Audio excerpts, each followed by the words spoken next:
Sean todos bienvenidos. Hoy me ponen la responsabilidad de hablar de innovación educativa, un tema muy cercano a lo que nosotros hacemos en la cotidianidad. Pero cuando la profesora Lomé me invita, nos hace el contacto a través de la escuela, por supuesto que me tocaba hacer la tarea de investigar un poco de qué iba todo el trabajo que ustedes desarrollan desde la PEP, porque por supuesto es una de las grandes organizaciones a nivel nacional, pero lo conozco en la misma referencia que conocí a la BEC y los trabajos que hemos desarrollado en conjunto. Pues vaya sorpresa la que me llevo cuando comienzo a revisar, la profesora Lomé me envía algunos documentos para empaparme sobre la labor que realizan, y cuando comienzo a leer toda la historia y todo lo que hizo el padre, pues veo que es nada más y nada menos que en la parroquia San Francisco Javier, ¿cierto?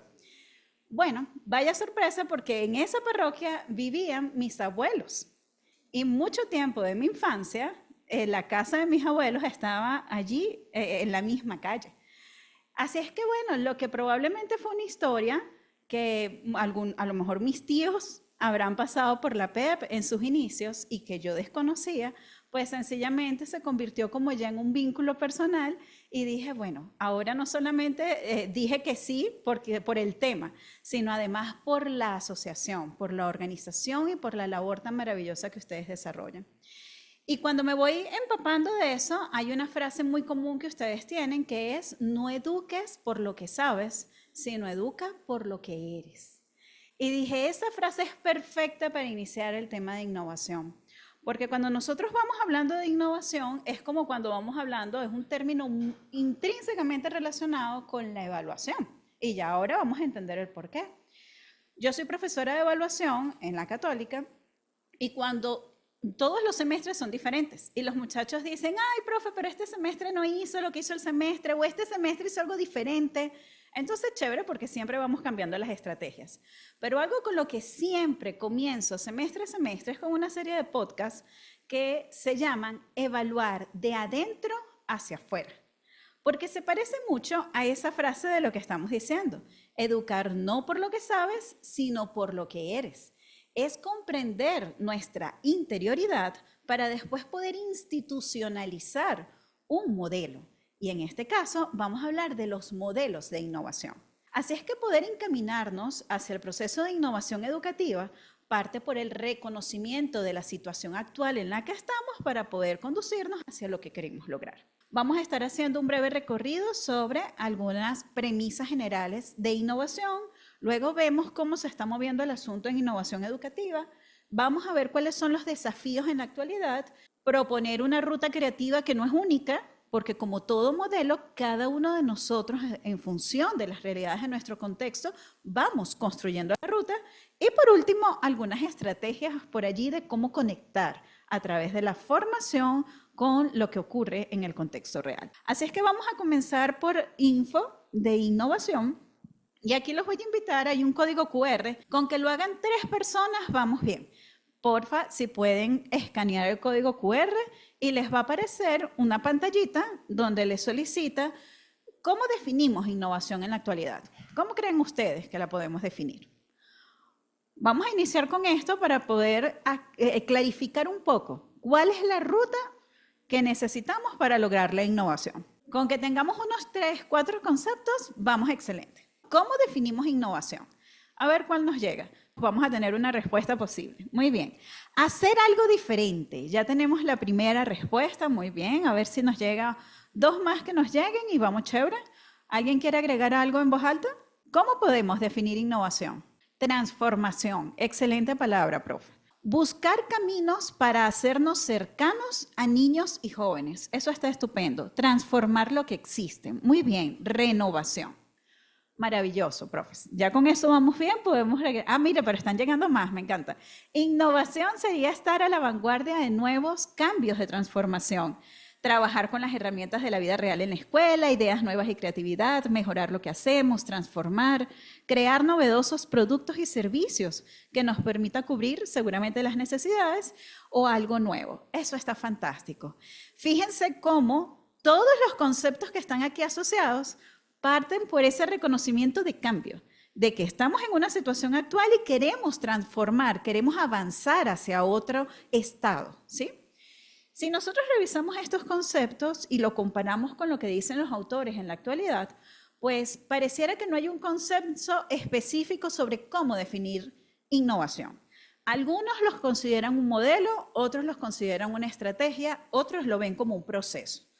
Lo importante es que cualquiera de las acepciones que nosotros tengamos de innovación es en procura del cambio para mejorar. Y eso sí está establecido de manera universal. Cuando queremos definir innovación, es cualquier proceso que nos conduzca a cambios buscando el mejoramiento de un estado. Nosotros partimos de una situación actual que tenemos que reconocer y vamos a hacer todo lo necesario para llegar a una situación deseada, que es esa visión o proyección de lo que queremos lograr. Con esa claridad, entonces vamos a volver, porfa, igual a info, no a info todavía, porque vamos a tener 4 factores claves. Cuando nosotros entonces empezamos a encaminarnos en el reconocimiento de esta situación actual, existen, según también los distintos modelos de autores, existen como diferentes criterios para poder clarificar cómo se da el proceso de innovación. Sin embargo, hay 4 factores que nos permiten hacerlo. El primero, la valoración del contexto. Si yo no tengo claridad en el contexto, no voy a lograr innovación. Eso me hace recordar a lo que pasó durante el tiempo de pandemia y perdón que todavía tenemos que hacer alusión a esa época de nuestras vidas, pero es que sí, en ese tiempo la situación tan vertiginosa de poder dar continuidad a la educación hizo que muchas instituciones educativas, muchas organizaciones tuviesen que acelerar los procesos de dominio y manejo de algunas herramientas digitales mínimas para hacer frente a la situación que se estaba presentando en materia educativa. Pero yo era una de las que me la pasaba diciendo, ok, chévere, pero esto no va a generar innovación. Ojo, esto cuando se acabe, después a todo el mundo se le va a olvidar lo que aprendió a hacer con las herramientas y la van a tirar a un lado. Y cuando años después yo comienzo ya a hacer mi sondeo, ya en la parte de investigación, a ver, colegio fulanito, tocó la puerta, un colegio en el que yo di formación. A ver, ¿cómo vamos? ¿Siguen utilizando las plataformas? No. ¿Y siguen haciendo todos los contenidos digitales que aprendimos? No. ¿Por qué no? Porque no se hizo bajo un modelo de innovación. Se hizo para atender una situación de contingencia, una situación de emergencia, que chévere, pero que necesitábamos crear el modelo para que pudiera perdurar en el tiempo. Así es que conocer las realidades del contexto, las capacidades y competencias de mi institución o de mi organización, conocer la capacidad operativa, la infraestructura tecnológica, conocer la capacidad creativa. Y fíjense que yo no estoy hablando nada más de competencia digital, sino de competencia del profesorado, competencias del equipo, ¿ok? Es un punto de partida para poder avanzar en temas de innovación. El segundo factor sumamente clave es el patrón cultural. Si yo quiero trabajar con innovación, yo necesito romper patrones culturales. Necesito convencer a la gente del por qué queremos innovar. ¿Para qué me va a servir trabajar bajo un modelo de innovación? ¿Cuál es esa situación deseada a la que yo quiero llegar? Porque si solamente lo instauramos como una normativa, como una política, no va a haber ese primer paso del que hablamos, de educar no por lo que sabes, sino por lo que eres. Porque entonces se va a ver como una imposición de probablemente el equipo directivo donde no se ha hecho consciente la necesidad de cambio. Para que exista verdadera innovación, yo tengo que hacer que todo mi equipo se haga consciente de esa necesidad de cambio. Si yo ya reconozco las variables del contexto, ya reconozco o hago que el equipo, entre todos, podamos ir encaminándonos a la necesidad del cambio, ya viene una tercera variable, un tercer factor, que es la gestión del conocimiento.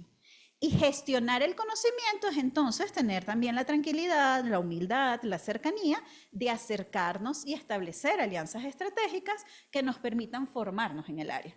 Porque si yo como institución todavía no me las sé todas, no sé cómo hacerlo, no sé cómo generar un modelo que me permita desarrollar competencias digitales en mi profesorado, no sé todavía cómo desarrollar contenidos digitales, cómo conducirnos a la educación digital, que nos guste o no, hacia allá vamos avanzando cada vez más, pues necesito ver cómo lo hago.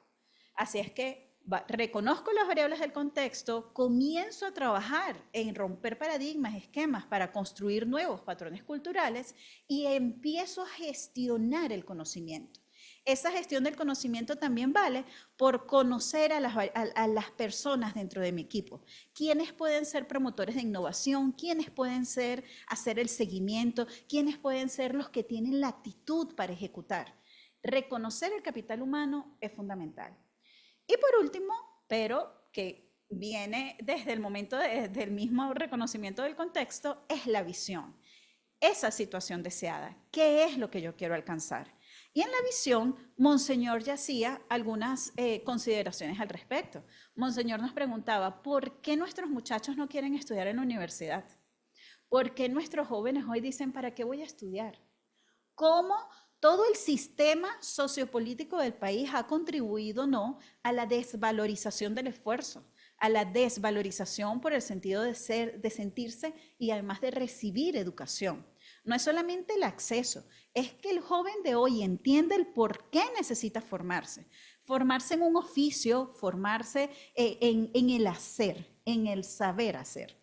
Entonces esa visión de futuro también la tengo que tener muy presente, porque me va a llevar a revisar el cómo voy a ir cambiando esos patrones culturales y cómo voy a gestionar el conocimiento con miras al desarrollo de unas competencias. Cuando nosotros estamos hablando de todo este proceso, entramos en un nuevo debate, que el debate se centra mucho en, bueno, ¿realmente la educación va a seguir fundamentada en un enfoque por objetivos o en un enfoque por competencias? ¿Por qué uno y por qué el otro? Ya dentro de unos minutos, nuestro próximo ponente nos presentará un poco esa vinculación que estamos o que siempre procuramos hacer desde la formación de oficios o desde la formación de profesiones para la empleabilidad. ¿En la empleabilidad realmente trabajamos por objetivos o necesitamos que el participante y ese futuro aspirante desarrolle y exprese, manifieste, evidencie sus competencias? Entonces yo sí soy fiel creyente del enfoque por competencias, pero porque la vida no nos lo está demostrando, ¿no? Esto es súper cortico y sencillo. Nuestra formación en la actualidad es en función de las características del estudiante de hoy, pero pensando en ese adulto de mañana. Fíjense que otra vez volvemos al tema de la visión. Reconocer cuál es el estudiante que tengo hoy, cómo no es igual a cuando nosotros fuimos estudiantes, cómo el estudiante de hoy tiene nuevos intereses, tiene nuevas expectativas, han jugado emocionalmente con su querer hacer, pero que además en medio de todo ese panorama también tengo que construir a ese adulto que quiere ser en el mañana. Vamos a cerrar acá, por favor. Y nos vamos al verde de innovación educativa. Fíjense, esto es interesantísimo. Ya cuando entramos, yo estoy hablando ahorita de innovación en términos generales. Claro, dando la píldora específicamente en instituciones educativas. Pero cuando quiero construir un modelo en entorno educativo, miren cómo la innovación en educación no se enseña, se aprende. Y aquí es donde está una variable súper importante, porque mencionamos lo de la gestión del conocimiento. Hay instituciones, porque las conozco, bueno, hemos sido invitados, donde a veces nos invitan a dar formación y a dar charlas, y entonces nosotros vamos con nuestra mejor disposición y estamos haciendo lo que tenemos que hacer formando al personal directivo. Pero si solo nos quedamos en la enseñanza, no garantizamos el aprendizaje de todo lo que tiene que ver con las estrategias que van a generar innovación. Si no garantizamos el desarrollo de nuevos patrones culturales con el personal directivo de esas mismas instituciones, no va a haber una acción que vaya de la palabra a la acción. Y si yo no genero acciones, no hay aprendizaje. La innovación obligatoriamente se aprende cuando comienzo a ejecutar. No se trata de que vaya a Tibaire y les dé una charla a todos los profesores nada más y entonces vengo y empiezo a decirle, miren, profe, existen 10 modelos de innovación. Vamos a trabajar hoy con el modelo 1 y se puede hacer así, así, así, asado. ¿Eso va a garantizar que haya innovación en sus colegios? No. La única manera de que realmente haya innovación es que nos atrevemos o nos atrevamos a dar el paso hacia la innovación. Y en ese proceso, si Batibaire se sienta y con toda la felicidad de este mundo los va acompañando. Cuando nosotros como equipo, trabajamos como equipo y empezamos a caminar en procura de, es que logramos realmente la innovación en el proceso de práctica, de aprendizaje, no solo desde la gestión del conocimiento y formación. Vamos a la siguiente, por favor. Muy bien. Monseñor también lo decía, por eso es que dije que Monseñor la puso difícil, pero bueno, no, la puso difícil no, más bien fue fantástico porque sirvió la mesa. Nuestros muchachos quieren seguir aprendiendo en las aulas. Ya nosotros también tenemos 2 años hablando de la importancia de la escuela abierta, de la educación abierta, de ir más allá de las paredes.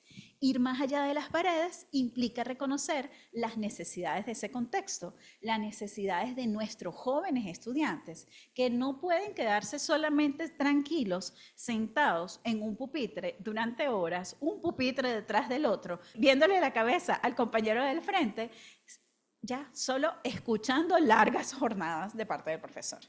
Tenemos que sacar a nuestros estudiantes de las aulas de clase. Si queremos que desarrollen competencias, las competencias no se adquieren y no se desarrollan sentados durante horas haciendo lo mismo. Yo estoy segura que en este contexto no ocurre eso, ¿sí? No ocurre porque la naturaleza propia de la APEP los conduce a la práctica, los conduce a los talleres, pero igual siempre es bueno rescatarlo porque muchas veces lo sacamos del salón, lo dejamos en la institución y ahí queda. Entonces pareciera que es más allá de las paredes del aula, pero se quedan centrados en la institución. Más allá de las paredes de la institución implica conectarnos con la comunidad, implica vincularnos con la empresa, implica comenzar a consolidar un tejido social donde el muchacho entienda que puedo aprender de economía porque me dan la tarea de ir a comprar lo de la semana, porque me dan la tarea de que vamos a desarrollar un proyecto y nos toca a nosotros gestionar lo que se recaudó del proyecto. Es en el aprender a hacer que marcamos esa diferencia. Experimentar para aprender. Esa ha sido una de las grandes variables, pero en todo el mundo. Para poder innovar necesitamos experimentar. ¿Y qué es lo que ocurre? Que muchas veces, y fíjense que si hacemos una revisión de todas las literaturas y las publicaciones recientes, es muy común ver libros, artículos que se denominen buenas prácticas. Y las buenas prácticas lo que buscan es motivar la experimentación. Es como lo que dije en la frase anterior, la innovación no se enseña, se aprende. Se aprende porque soy capaz de experimentarla. Y si la experimento y no me da el resultado esperado, no pasa nada. Porque eso da mucha risa. Nosotros le decimos a nuestros niños y a nuestros jóvenes, ay, bueno, no tienen tolerancia al error, mi amor, no, si te equivocaste, eso es una oportunidad de aprendizaje, vamos para... Pero nosotros como adultos, nos cuesta mucho, ¿no? Entonces nos quedamos anclados en metodologías educativas, en prácticas pedagógicas, siempre las mismas, porque es mi zona de confort y no me atrevo a experimentar. Y esa misma filosofía que le decimos a nuestros niños, también tenemos que aplicarlas con nuestras prácticas pedagógicas. Experimentar para aprender. Y por supuesto, generar comunidades de aprendizaje. Y Monseñor también lo mencionó. Monseñor hablaba de la consolidación de las redes y sí, profes, es súper fundamental hoy en día para poder gestar la innovación, crear comunidades de aprendizaje. Porque fíjense que uno de esos factores influyentes era la gestión del conocimiento. Si realmente gestión del conocimiento, no se trata de ir y solo brindar formación y saber que yo tengo gente preparada y calificada dentro de mi equipo. Es cómo hacemos para entre todos, a partir de ese capital humano que algunos están más fortalecidos, algunos más aventajados y otros que están en desarrollo, cómo entre todos vamos remando hacia la construcción de una comunidad de aprendizaje que realmente busque los procesos de innovación. Vamos con los desafíos actuales. Fíjense que hasta el momento yo no he hecho mucho énfasis en el tema tecnológico, porque estamos hablando que los modelos de innovación requieren un cambio y una transformación. Más bien me he centrado en la parte de cultura, en la parte de visión, en el reconocimiento del contexto y en ese cambio también, en esa transformación de las estrategias didácticas y evaluativas. Ahora es que voy a empezar a mencionar la parte de los recursos tecnológicos, porque si no nos va a pasar como la experiencia anterior. Si yo no genero el cambio de paradigma acá, va a ser imposible poder sacar el mayor provecho de la incorporación de la tecnología en el aula. Por supuesto, el primer desafío que tenemos que vencer es la falta de cultura organizacional. Hay un tema muy importante en el ámbito educativo, que es que muy pocos colegios entienden que la forma en la que debemos gestionar directivamente una institución educativa es esa, es de gerencia educativa, es gestión. Yo he estado en conversaciones con directores de escuela que me dicen, no, es que esto es una escuela, esto no es una empresa. Y yo le digo, ajá, es cierto, es una naturaleza distinta, el objeto es diferente, pero tiene que haber gerencia educativa, ¿no? Entonces, entender eso es un primer paso. Si estamos frente a un proceso de cultura organizacional, es fundamental ir trabajando en función de ello. ¿Sí? En función de ese cambio de patrones culturales de los que hablamos hace rato con visión estratégica. En segundo lugar, entender las características de nuestro contexto vulnerable. Y nuestro contexto vulnerable está muy relacionado con lo que decíamos. Reconocer cuáles son esas características de mi estudiante de hoy, reconocer cuáles son las dificultades para acceder al derecho de la información, para poder acceder a los procesos básicos que le permitan después a él pensar en la construcción de un proyecto de vida. ¿Cuál es nuestro culmen en el proceso educativo, sobre todo en estas primeras edades? Que nuestros estudiantes salgan egresados como bachilleres o salgan de sus oficios con un proyecto de vida consolidado. Si nosotros queremos eso, tenemos que trabajar bajo el conocimiento de un contexto vulnerable que está jugando en contra de todo lo que nosotros queremos. ¿Cómo vamos haciendo para solventar esas realidades y desarrollar, otra vez volvemos, esa interiorización de lo que queremos construir en ellos? Comprender la diversidad que tengo en el aula. Y bueno, como ya pudieron escuchar por allí, me tocan la tecla sensible de educación inclusiva y equitativa. Nosotros tenemos que entender cuál es el verdadero concepto de diversidad en el aula. En el aula podemos tener muchas expresiones de la diversidad y no es que las podemos tener, es que las tenemos. Porque cada uno de nuestros espacios educativos, nuestras aulas de clase, son un pequeño resumen de lo que nosotros vemos en la sociedad en general. Eso implica desarrollar aprendizaje multicanal, entender las diferencias generacionales que se han dado estudios muy importantes porque nos guste o no, se está aprendiendo de una forma diferente y tenemos que atender esa realidad. Y por supuesto, el acceso a los recursos. Y aquí es cuando empezamos a hablar del tema tecnológico. El acceso a los recursos implica que yo puedo innovar con las tecnologías más avanzadas o puedo innovar con una videocasetera de solamente audio como la que yo utilizaba cuando iba para la universidad, que me gustaba grabar las clases con esos mini casetitos. Yo puedo innovar con material tangible y concreto que tengo en mi comunidad porque es lo que tengo en mis recursos disponibles y puedo generar innovación. Entonces, cuando hablamos del acceso a los recursos, oye, realmente tenemos que también cambiar ese switch, que para poder lograr modelos de innovación no tengo que siempre acceder a la tecnología de punta. Si la tengo, bien. Si no la tengo, tengo que generar las alianzas estratégicas porque si mis estudiantes van a ir al contexto donde necesitan desarrollar competencias digitales, entonces yo tengo que ver de qué manera busco vincularme con organizaciones que sí tienen la infraestructura y la capacidad operativa y tecnológica para que mi estudiante se prepare y desarrolle la competencia digital. Porque si lo que quiero después a largo plazo es la empleabilidad, necesito formarlo en el área. ¿Sí? Ahorita nosotros estamos súper arraigados con el tema de inteligencia artificial porque por ser universidad nos ha tocado formar desde los profesores mismos de la universidad. En mi departamento tenemos esa responsabilidad en LUCAP y a profesores de los colegios y a estudiantes y todo. Pero no se trata nada más de formarlos en inteligencia artificial, se trata de acompañarlos en el desarrollo de competencias y de pensamiento crítico para que puedan saber hacer uso de la inteligencia artificial. Vamos a la siguiente, por favor. Esto lo vamos a omitir, me encantaría presentarles, eran 2 minutos nada más del video, pero esta partecita sí la vamos a omitir, por fin. Y lo que les mostraba de los Objetivos de Desarrollo Sostenible es que, bueno, hay una escala que me parece bien interesante, el Monseñor también lo mencionó, estamos frente a la Agenda 2030 que ya está además en revisión de cara a los próximos años. Tenemos que seguir trabajando vinculando los objetivos de desarrollo sostenible. Como ustedes saben, a nosotros nos corresponde el cuarto, que es educación de calidad. Reza específicamente garantizar una educación inclusiva, equitativa, de calidad, que brinde oportunidades para todos a lo largo de toda la vida. ¡Wow! Eso es bastante. Eso se relaciona perfectamente con la misión y la visión que ustedes tienen. ¿Cómo lo vinculamos con el resto de los objetivos de desarrollo para que mi estudiante, para que mi joven, cuando salga egresado, pueda ser completamente funcional en el aparato socioproductivo del país y en el desarrollo de su proyecto de vida? Vamos a la siguiente, por fin. Ruta creativa. Sencillo, profe, esto no es una camisa de fuerza, esto es como un paso a paso sugerido.